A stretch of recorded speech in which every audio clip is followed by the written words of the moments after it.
ফরিদপুর সদর কোতোয়ালি থানার চর মাধবদিয়ার মমিন খাঁর হাট এলাকায় শাহরিয়ার নামে জনৈক একজন ভুয়া ম্যাজিস্ট্রেট পরিচয় দিয়ে এক মিষ্টান্ন দোকানে যায় গতকাল।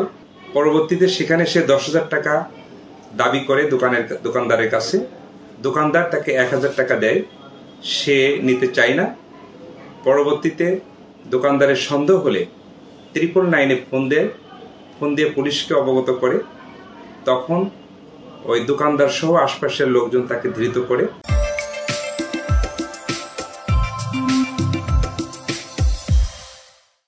করে পুলিশের উপর সোপর্দ করে।